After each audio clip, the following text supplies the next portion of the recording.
네. 현재 선대위원장을 맡을 생각이 없을 것이다라고. 김종인은 그것도 노릴 수 있다고. 근데 저는 연설을 하면 1일 1실현이라고 하고 소리 얘기라도 하고. 계획이 안 되죠. 계획이 안 됩니다. 원고 없이는 말 못하는 게 박근혜 전 대통령 같습니다. 최순실이가 써준 것만 읽도록 사면해주면 안 됩니까? 자, 저쪽에서 박근혜 나오니까 여기서 이명박 나온다. 자, 윤석열 선대위가 출범을 했습니다. 애초에 언론이 떠들썩하게 3김 1이 체제다. 그래서 김종인 총괄 선대위원장이 있고 후보 직속에 새시대 준비위원회에 전 민주당 대표였던 김한길 대표가 합류하고 김병준 노무현 정부의 정책실장이 상임선대위원장을 이준석 대표랑 같이 맡는 체제다. 이렇게 했는데 발표할 때는 김종인 후보가 빠져서 김종인 총괄 선대위원장이 빠졌고 급기야 오늘 김종인 선대위원장이 사무실로 찾아온 기자들한테 나는 이제 일상으로 복귀한다. 나는 이제 정치 얘기 안 할 거다. 이렇게 얘기를 했고 윤석열 후보는 저는 오늘 그게 약간 성질이 나왔다고 생각하는데 그 양반 얘기 나한테 묻지 마라. 이렇게 얘기를 해버렸어요. 이제 사실 김종인 위원장이 여태까지 정치를 최근에 몇 년간 한 걸 보면 이 정도 어딩 나오면 이제 못 만납니다. 근데 사실 오늘 완전히 사실상 결별을 한 수순으로 갔는데 이 상황 어떻게 보십니까? 김민하 평론가. 우리 모두 윤석열한테 속았다. 그동안 계속 뭐 될 것처럼 뭐 다 얘기를 했고 뭐 수락을 했고 어쩌고 다 그 얘기는 다 따져보면 소스가 윤석열 캠프예요. 윤석열 선대에서 나온 얘기고 김종인 본인 입에서 나온 얘기로 정리를 해보면 나는 동의를 아무것도 안 했고 뭐 나는 모르겠고 안 가고 뭐 이런 얘기들이잖아요. 그래서 이제 언론 플레이를 너무 낙관적으로 해오면서 리스크 관리를 해온 건데 근데 왜 이렇게 됐느냐? 이 복귀를 자세히 해봐야 됩니다. 세밀하게 해봐야 돼요. 결국 뭐 이게 김병준 상임선대위원장을 하느냐 마느냐, 김한길 전 대표를 데리고 오느냐 마느냐를 놓고 김종인 전 비대위원장하고 의견이 달랐던 거잖아요. 근데 지난 주말에 이제 윤석열 후보가 직접 김병준 전 비대위원장을 데려가가지고 네. 김종인 전 비대위원장이랑 3인 회동을 한 거잖아요. 네. 그 보도에 따르면.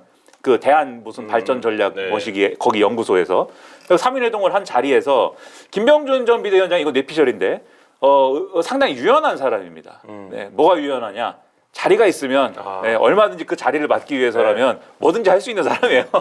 얼마든지 입장의 변화 뭐 그래서 김종인 전 비대위원장하고 당신이 위다라고 했을 거예요. 당신이 분명히 위고 내가 뭐 밑에서 치받거나 이런 거 없다. 윤석열 후보도 보증한다. 이렇게 얘기를 했기 때문에 김종인 전 비대위원장이 그러마했을 것이고 근데 김종인 전 비대위원장이 밑에 상임선대위원장이 그 김병준 전 비대위원장이 있는 그림이 부담스러운 거 뭐냐면 총괄 선대위원장이 있으면 그 탑이 있으면 그 탑이 있음으로 해서 다 해결되는 게 아니라 탑에 이빨이 들어가는 구조가 있어야 돼요. 그러니까 밑에 무슨 뭐 실무 단위에 자기가 장악할 수 있는 구조가 있어야 되는데 권성동 사무총장이 거기에 핵심이잖아요. 지금 총괄 선대본부장 안 두기로 했으니까 그럼 이빨이 들어갈 자리가 없잖아요. 그래서 그 밑에 있는 김병준 상임선대위원장하고 권성동 사무총장하고 윤석열 후보하고 3인이 합의하면 김종인 총괄 선대위원장은 얼마든지 배제될 수 있는 구조예요, 이 구조가. 그래서 그게 이제 불만일 건데, 그래서 임태희 전 실장을 꼽기로 한 거죠. 네. 임태희 전 실장을 뭐 총괄 상황실장인지 뭐 상황 뭐식인지 뭐 그런 거 있잖아요. 네. 그런 걸 꽂으면 실무 단위가 김종인, 임태희 이렇게 이제 장악이 가능하게 되니까 그거를 얘기를 했고 그 방향으로 풀기로 한 것 같아요. 그래서 김병준 상임선대위원장에 대한 어떤 불안감이 있지만 첫째, 본인이 어쨌든 네가 위다라고 했고 두 번째, 임태희를 꼽기로 했으니 그러면 그 정도 선에서 대답은 안 하지만 뭐 양해. 그 이제 윤석열 후보 양해를 받고 간 거죠. 김한길 대표한테. 그 다음에 근데 그 자리에서 제가 볼 때는 김한길 얘기는 안 한 거예요. 김한길 전 대표 연기 얘기는 구체적으로 안 한 거고. 김한길 얘기만 했을까요? 예, 뭐 예. 왜냐면 윤석열 후보 입장에서도 김한길을 안 치려고 하는 새시대 준비위원장이요. 네. 그거는 후보 직속 특위예요. 후보 직속 특위이기 때문에. 장관한테 말할 필요가 없다. 그렇죠. 거기에 무슨 허락을 받고 이런 구조가 아닌 거예요. 자기가 볼 결국엔 때. 김민하 평론가의 그 옛 견해는 김한길이 껴들어오면서 김종인이 뭐야? 아니, 잘 들어봐봐요. 그러니까 네. 이거 1시간 동안 얘기해야 된다고요 지금. 네. 네? 야, 이걸 내가 머릿속으로 복귀하고 정리하느라고 내가 1분 30초 안에 얘기해 주세요. 김수민은 주로 숫자에 대해서 그렇게 얘기하지만 나처럼 한 줄로 답변하세요. 청년의 꿈 플랫폼에 내가 댓글 한 줄로 달고 있어요. 네. 김한길 또 만나러 갔잖아요. 네. 김한길하고 합의를 했잖아요. 그래서 보도가 다 어떻게 나오냐면 삼김 삼각편대 어쩌고 나오잖아요. 쭉. 네. 그러니까는 김종인 전 비대위원장 볼 때는 열받는 거죠. 이제 분명히 나 전문 용어로 내다바이 당했다. 네, 그렇죠. 김종인 원탑 가야 되는데 근데 여기까지는 누구나 생각하는 구조죠. 네. 디테일은 그 다음부터 이제 나오는 건데 그러면 김종인 윤석열 관계에서 주말에 이제 깨질 뻔하게 된 거예요. 이게. 근데 깨지게 그냥 둡니까? 사람들이 나서 가지고 말려야죠. 제가 볼 때는 임태희 전 실장하고 이준석 대표하고 만나가지고 김종인 전 위원장 만나가지고 말려도 하고 뭐 하면서 이렇게 얘기를 한 거예요. 이거 김병준 상임 선대위원장 이 구조를 월요일날 최고위에서 의결할 건데 일단 가서 막겠습니다. 그러면 막을 테고 막고 나서 다시 얘기시킬 테니까 김종인 위원장님은 조용히 일단 계세요. 그래서 월요일날 최고위원 하기 전에 티타임을 했습니다. 티타임을 했는데 제가 다른 건 다 이해하는데 임태희가 왔어요 거기. 임태희 왜 왔을까? 저는 그 생각을 한참 했거든요. 왜 왔지? 뭐 구경하러 왔나? 와가지고 무슨 인선이 됐으면 그래서 왔겠구나 하는데 아무것도 된 게 없고 그냥 갔어요. 왜 왔겠습니까? 말리러 온 거예요. 제가 볼 때는. 선대위 발표하지 마라. 오늘. 네, 이거 결정하지 마라. 임태희하고 이준석하고 둘이 앉아가지고 윤석열 후보한테 하지 말아라고 한 거고. 근데 윤석열 후보는 아니 분명히 주말에 만나갖고 다 얘기됐는데. 얘기됐는데 왜 또 그러냐. 나는 그냥 임명할 거고 다만 뭐 김종인 전 비대위원장님 오시든지 말든지 해라. 그래서 상임선대위원장 임명해버리잖아요. 김종인 입장에서 보면 이건 최후 통첩이에요. 그리고 2, 3일 말미를 줘라. 이거는 여기서 만든 명분인 거죠. 임태희 전 실장 등이 와서 2, 3일 정도 우리가 더 얘기를 해보고 그러면 결국 판이 깨진 건 그 체제가 예를 들면 지금 이제 윤석열, 김병준, 권성동으로 이어지는 구조에서 김종인 총괄 선대위원장 내정자가 임태희 전 의원을 넣으면서 요 구조로 내가 실무를 장악할 수 있겠다라고 생각을 했는데 이제 거기에 김한길이 껴들고 이런 과정에서 그러면 이제 이 판이 깨졌다. 그러니까 윤석열 후보가 충분히 거기에 대해서 신뢰를 못 준 거죠. 김종인이 구성하는 선대위다라는 걸 네, 알겠습니다. 구성을 못 해가지고 거기서 저는 김종인의 부하가 아닙니다. 저렇게 되는 거죠. 그러면. 그리고 결국엔 김수민 평론가 이제 김종인의 참여는 완전히 물건을 갖다 보십니까? 허허허허. 윤 총장도 한번 당해봐야 됩니다. 지금 돌아가는 꼴이 개꿀잼입니다. 저는 근데 제가 지난주에 중요한 예언을 했습니다. 아, 그래요? 김종인은 현재 선대위원장을 맡을 생각이 없을 것이다라고 제가 지난주에 얘기를 했는데 그거를 클립본으로 제작진이 떠서 올렸어야 되는데 다른 걸 올려가지고 또 다른 걸로 엄청난 조회수를 기록하긴 했지만 예, 그거를 뭘로 조회수를 기록했어요? 그거 모니터도 안 해. 여기는 모니터도 안 하고 있고 저는 계속 조회수 세고 있어요. 예, 계속 저는 확인하면서 숫자가 싫어요. 야 이거 클립본 10만 넘어갔다. 막 이러고 이제 되게 좋아하고 막 박제 뜨고 이러고 있는데 숫자가- 제가 주로 박제 뜨기 좋아하는 건 제가 예언한 거 맞힌 거 있잖아요. 이런 거 자막까지 들어가면 박제 뜨기 좋거든요. 근데 그거 박제 안 하셨더라고요. 제가 지난주에 좀 올려주세요. 다음 이번 주에. 지난주에 할 때. 분명히 말씀드렸습니다. 내가 아는 김종인은 선대위에 탈 사람이 아니다. 예, 저는 사실은 요 얘기는 제가 제도권 방송 어디 가서 못하는 얘기인데 왜냐하면 상황을 이렇게 좀 두루두루 해설을 해줘야 되는데 이런 식으로 쳐버리면 다 깨지거든요. 그러니까 제가 갖고 있는 가설, 유력한 가설은 김종인은 선대위에 탈 생각이 없다. 네, 왜냐하면 지금 아까 여론조사도 얘기했지만 윤석열 총장 지지율은 못한 게 없더라도 내려가게 돼 있어요. 그럼 김종인이 이제 뒤집어 쓰는 그쵸. 남은 기간 또 대선까지 상당히 깁니다. 이 정도면. 그러면 김종인이 원하는 그림을 하다가 안 될 때 다시 등판. 형이 컴퓨터 고쳐줄까 하면서 근데- 하는 게 더 좋은 거죠. 그렇게 하려면 네. 김병준, 김한길을 내려야 가능해요. 지금 이렇게 됐으면. 저는 오히려 김병준, 김한길을 올려야 김종인한테도 좋은 찬스가 쟤네 둘이 와요. 해봐야 안 된다. 애들 안 되잖아.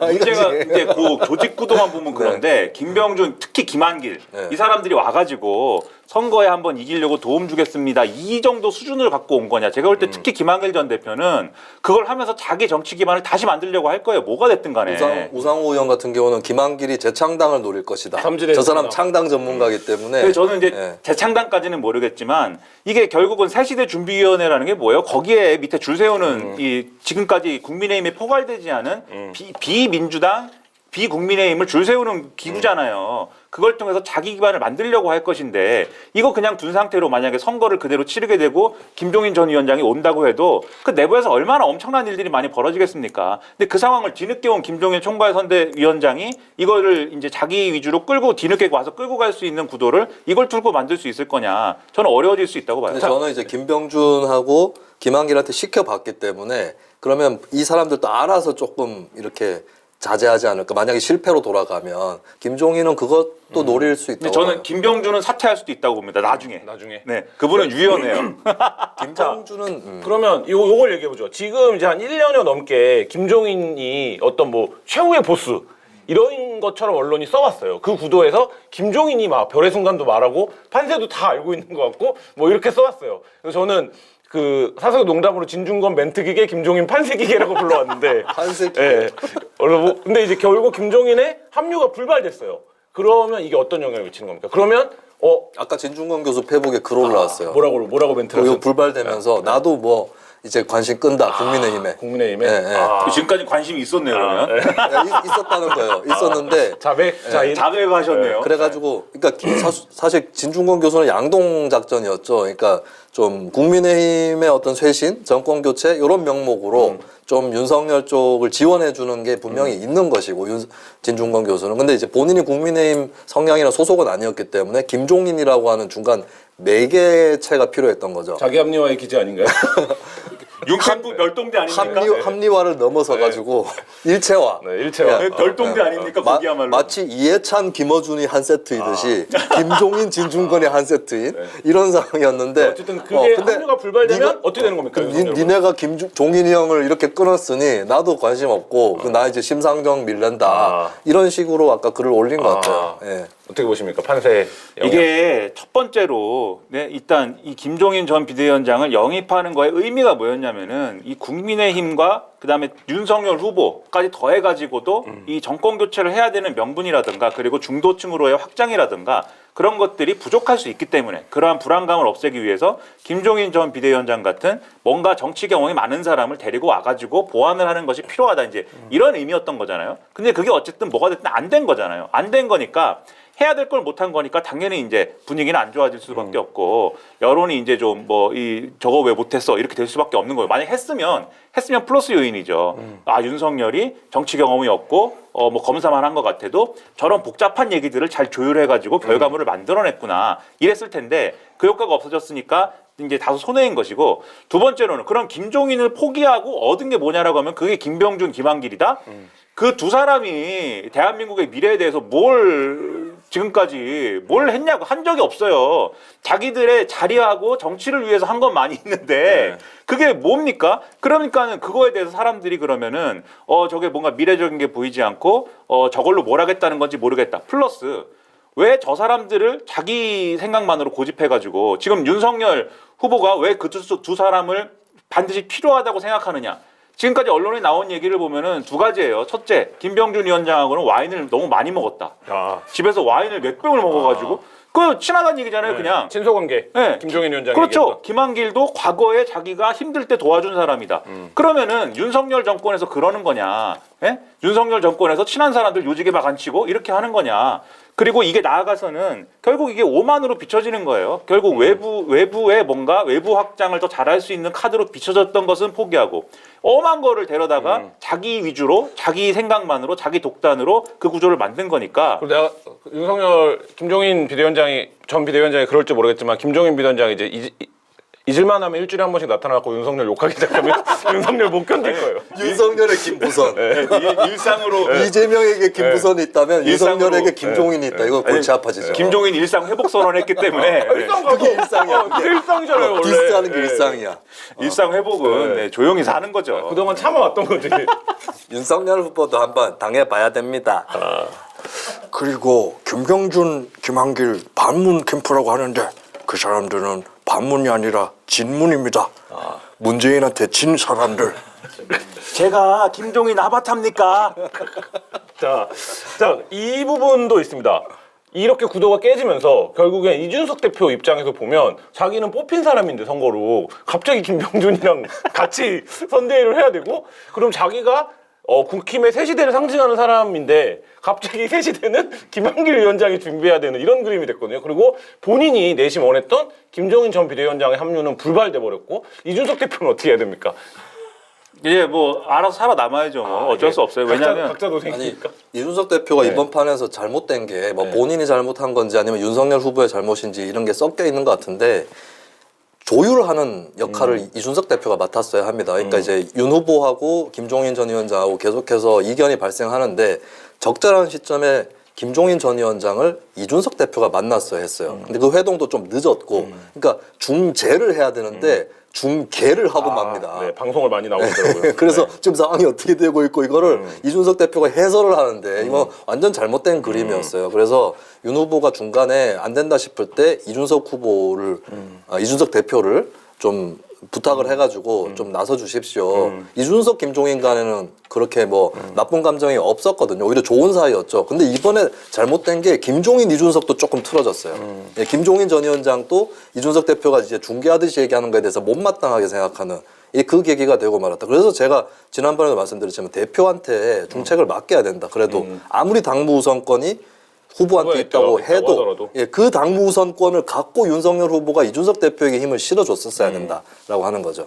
그러니까 앞으로는 봐봐요. 이런 상황이라 할지라도 김종인은 일상회복기로 들어갔지만 이준석은 상임선대위원장이에요. 여전히. 네. 그 직책이 있는 것이고 권한이 있는 거예요. 그러면 분명히 김한길, 김병준 이 체제에서 뭔가 새거든요. 이제 뭔가 커버하지 못하는 어떤 영역이 생깁니다. 그럼 거기에 발빠르게 나와가지고 이준석이 나만의 그러한 어떤 그거를 그래서 윤 후보가 2030 위원회 맡으라 그랬는데 이준석 대표가 그건 내가 할 일은 아닌 것 같다라고 했다는 거예요. 2030으로 제한시켜버리면 안 되는 거죠. 그거를. 아니, 그러니까 거기서 1030은 내 거예요. 제 말은 윤이 이준석을 보는 어떤 그렇죠. 딱 시각이 있는 거잖아요. 그렇죠. 필요 없는 거예요. 이준석도 필요 없고 김종인도 필요 없고 그 정도는 김병준, 김한길 카드로 맞고 나머지는 다 할 수 있어. 그리고 뭐 이제는 다 이준석은 배제 기류가 아주 역력한 게 그나마 김종인이 있으면 김종인 총괄선대위원장하고 이준석 상임선대위원장하고 역할 분담을 할 수가 있어요. 뭔가를. 근데 지금 기류는 그게 아니고 김병준, 김만길로 대신하는 것이고 그다음에 실제적인 당과 후보의 동선이나 운영은 권성동, 장제원이 하는 거예요. 이제. 이준석은 공간이 없어요. 그런데 그 구조에서 커버를 못하는 상황이 분명히 발생합니다. 그럼 이준석이 거기서 뭔가 그 각자 도생의 개념에서 자기 존재감을 자기가 획득하는 수밖에 없어요. 방송에 나와서 윤석열을 디스하지 않을까요? 뭐 최초의 그러니까 당대표가 그런 식으로 하면 디스하는 그런 식으로 하면 2030 위원회 가는 겁니다. 그러면 그런 식으로 하면 2030 위원회 가야 되는 거고 그게 아니라 네. 그리고 계속 지금 뭐 저기 있잖아요. 무슨 얘기만 나오면 또 페미니즘 얘기 뭐 거기서 막 흥분하고 이러는데 그거 그만하고 큰 걸 가지고 승부를 볼 저도 그 생각을 해야 돼요. 글을 읽었는데 네. 그거를 그만하는 걸 못하는 게 그런 거 그만하고 네. 큰 걸 가지고 승부를 볼 생각을 해야 됩니다. 이제는. 자, 그거는 어떻게 보세요? 그러면 윤 후보한테 두 개의 길이 있었는데 어차피 홍준표 후보를 압승하지 못한 상태에서 후보가 됐고 아 그럼 내가 뭔가 사람들이 나한테 불안감이 있고 뭐 내가 좀 부족한 게 있어서 내가 이렇게 신승을 했나 보다. 그래서 이 부분을 확장해야 된다. 이런 차원에서 선대위도 꾸리고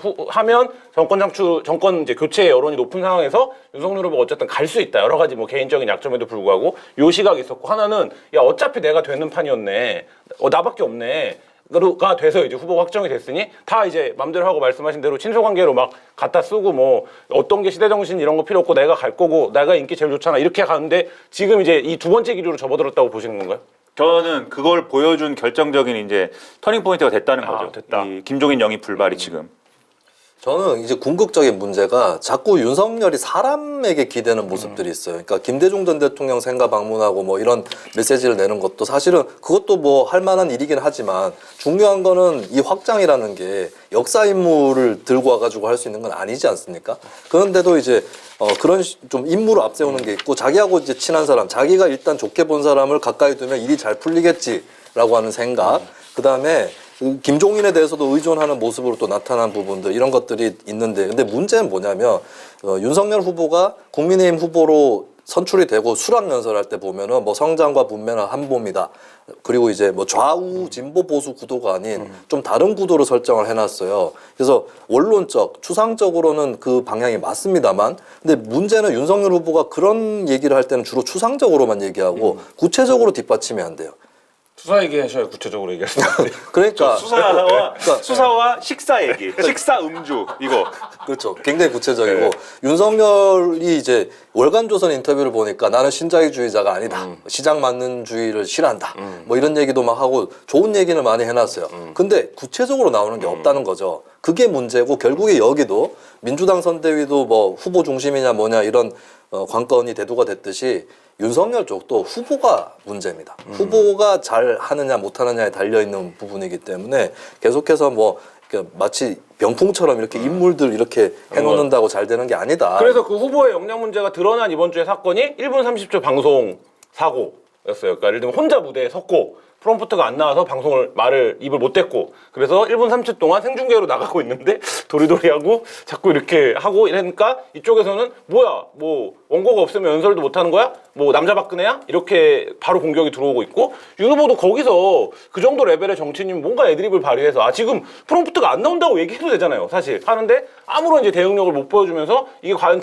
임기응변이라고 하는 그러니까 임기응변이 결국 실력에 기반하는 건데 그래서 좀 견져서 이재명 후보가 뭐 연설문도 없이 연설했다 뭐 이런 것까지 이제 나오고 있는데 그래서 후보의 역량에서 너무 역량이 부족한 거 아니냐 이런 비판이 이어지고 있는데 어떻게 보십니까? 방송으로 월천을 버는 입장에서 이 1분 30초의 방송사고 월천은 안 벌고요. 네. 그리고 일단 첫째 윤석열 후보 방송을 이해하지 못하고 있어요.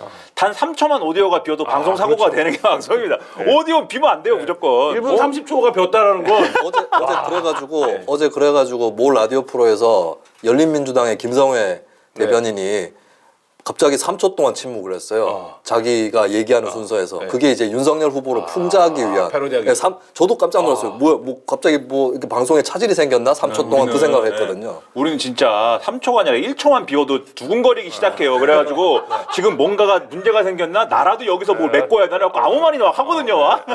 그런 본능적인 이런 대응이 돼야 되는데 그 방송을 많이 한 이준석 대표한테 좀 배워야 됩니다. 배워야 됩니다. 근데 이제 저도 어제 라디오 방송 저녁 때 가가지고 그 얘기를 했는데 농담이라도 했어야 된다 이런 얘기 그렇죠, 했는데 네.